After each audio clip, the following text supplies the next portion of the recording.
UP के राज्यसभा चुनाव में बीजेपी ने पूरी तरह से गेम फंसा दिया है और अब समझ में नहीं आ रहा कि यूपी में क्या होने वाला है। लेकिन सवाल आता है कि राज्यसभा चुनाव की वोटिंग होती कैसे है, ये हार और जीत का फैसला तय कैसे होता है कि पेच फंसाया जा सकता है। भाई वोटिंग होनी है, सिंपल होना चाहिए ना मसला।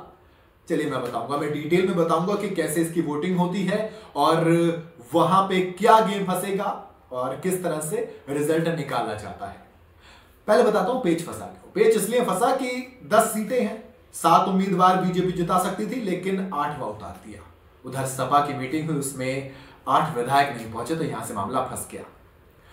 राज्यसभा के 15 सीटों के लिए 3 राज्यों की वोटिंग होनी है 27 फरवरी को, ठीक है, यानी कि आज। देश भर के 15 राज्यों की 56 राज्यसभा सीटें खाली थी। इन सब पर उम्मीदवारों के लिए इलेक्शन होना था, लेकिन 12 राज्यों की जो 41 सीटें थी उस पर चुनाव की जरूरत ही नहीं पड़ी, क्योंकि किसी ने विरोध किया ही नहीं। यानी कि जो पार्टी ने, जब मान लो 10 सीटें खाली थी, 7 एक ने उतारे, 3 एक ने उतारे, कोई अपोजिशन में आया नहीं, तो सिंपल हो गया। लेकिन यूपी में पेच फंस गया। और कहां पेच फंसा? पेच फंसा कर्नाटक और हिमाचल। यहां पर भैया चुनाव कराने की जरूरत है। इन राज्यों की 15 सीटों पर चुनाव होगा और उसके बाद ही कौन जीता कौन हारा यह तय होगा। लेकिन सबसे इंटरेस्टिंग है उत्तर प्रदेश की 10 सीटें। उत्तर प्रदेश की 10 सीटों पर राज्यसभा के चुनाव होने हैं। राज्य में भाजपा के पास 7 उम्मीदवारों को जिताने के नंबर है और सपा के पास 3 को। सिंपल गेम था, अगर बीजेपी 7 उतारती और सपा 3 उतारती तो निर्विरोध तरीके से यह डायरेक्ट चुनाव नहीं होता। लेकिन मामला फंस गया 8वीं सीट पर।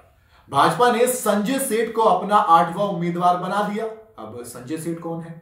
संजय सेठ वैसे तो एक बिजनेसमैन है, लेकिन पहले वो भी सपा के खेमे के हुआ करते थे, पर 2019 में वो पार्टी बदल लिए, यानी कि वो बीजेपी में आ गए और अब बीजेपी ने उन्हें राज्यसभा का अपना उम्मीदवार बना दिया और जिसके बाद से पेच फंस गया। तो 7 सीटें जो हैं उन पर तो बीजेपी की जीतता है और 3 पर सपा की भी जीतता है, लेकिन जो एक है वो फंसेगी। कैसे फंसेगी वो बताऊंगा, लेकिन थोड़ा सा कर्नाटक और हिमाचल की बात कर लेते हैं। कर्नाटक की 4 और हिमाचल प्रदेश की 1 सीट के लिए राज्यसभा उम्मीदवार चुना जाएगा। हिमाचल प्रदेश की जो 1 सीट है उस पर कांग्रेस की जीत तय है, क्योंकि वहां पे सरकार है, उसके पास विधायक का नंबर है, बहुत आसानी से जीत जाएंगे। कर्नाटक की 3 सीटों पर भी कांग्रेस की जीत हो जाएगी। बट गेम तो सारा कहां का है? गेम तो सारा यूपी का है ना। तो ऐसे में पहले आपको डायरेक्ट फॉर्मूला बताऊंगा, वो जो होता है ना प्लस माइनस जैसे हम करते थे ना, a+b/2, वो वाला। तो राज्यसभा के चुनाव के लिए जीत का एक नंबर होता है, वो नंबर ऑफ वोट्स आपको चाहिए होते हैं, जिसे कोट कहते हैं, टोटल कोटा कहा जाता है। इसका फॉर्मूला, जो कोटा निकालने का फॉर्मूला होता है, वो ये होता है कि कुल वोटों की संख्या, जितने अवेलेबल वोट है, डिवाइडेड बाय राज्यसभा की सीट +1, ठीक है। जो रिजल्ट आएगा उसको +1 कर दो और फिर टोटल का +1 कर लो। ये तो हो गया मोटे मोटे तौर पर। अब मैं आपको थोड़ा सा डिटेल में समझाऊंगा कि कैसे होता है, फिर एग्जांपल भी दूंगा, तो इसलिए आगे बढ़ते हैं। इस चुनाव में सभी राज्यों की विधानसभाओं के वोट डलते हैं। विधान परिषद इसमें वोट नहीं डालते हैं, सिर्फ विधायक वोट डालते हैं। कोड तय करने के लिए फॉर्मूला कुछ इस तरह से काम करता है कि जितनी भी राज्यसभा सीटों पर चुनाव होना है, जितनी भी राज्यसभा सीटों पर चुनाव होना है, उसमें 1 जोड़ लीजिए, फिर उससे विधायकों में डिवाइड कर दीजिए। जो भी रिजल्ट आएगा फिर उसमें 1 जोड़ लीजिए।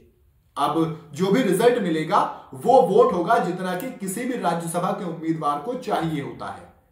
थोड़ा सा फंस गया बेच अभी भी, है ना, थोड़ी सी पेचीदा मामला हो गया। चलिए और आसान करता हूं और एग्जाम्पल से समझते हैं। एग्जाम्पल किसका लेंगे? एग्जाम्पल लेंगे उस राज्य का जहां पर पेच सबसे ज्यादा फंसा हुआ है, यानी कि उत्तर प्रदेश का। उत्तर प्रदेश की 10 राज्यसभा सीटों के लिए वोटिंग होनी है, तो इसमें पहले 1 ऐड कर लीजिए। नंबर क्या हो गया? 11। अब राज्य में कुल कितने विधायक हैं? 403 विधायक हैं, पर 4 सीट तो खाली पड़ी है, तो विधायक कितने बचे? 399। अब हमने याद है ना 11 आया था, अब 399 है, तो 399 को 11 से डिवाइड कर दीजिए। नतीजा कितना आएगा? नतीजा आएगा 36.272, यानी कि 36.272। राउंड फिगर करें तो 36 मान लेंगे, ठीक है। अब इसमें एक और जोड़ लीजिए, नंबर आता है 37। इसका मतलब यह कि यूपी में राज्यसभा का चुनाव जीतने के लिए एक उम्मीदवार को 37 विधायकों के वोटों की जरूरत पड़ेगी। अब इसमें भी एक पेच होता है थोड़ा सा। आप कहेंगे पेच फंसा कहां? पेच यहां फंसता है कि राज्यसभा में डायरेक्ट वोटिंग नहीं होती है, बल्कि विधायक अपनी पसंद लिखते हैं। पहली पसंद क्या होगी मेरी, उसके बाद वो दूसरी पसंद लिखते हैं, फिर तीसरी पसंद लिखते हैं। इसे वीरता कहा जाता है। तो सबसे पहले तो पहली पसंद लिखी जाएगी। मान लो 8वीं जो सीट है उसके लिए वोट टाई हो जाते हैं कि भाई इनको भी 36 मिले, इनको भी 36 मिले। फिर देखी जाएगी कि सेकंड जो फेवरेट था यानी कि आपकी दूसरी पसंद क्या कहती है, तो दूसरी पसंद भी मान लो बराबर बैठ जाती है, फिर तीसरी पसंद देखी जाती है और इन जनरल यहां तक कहानी पहुंचती नहीं है।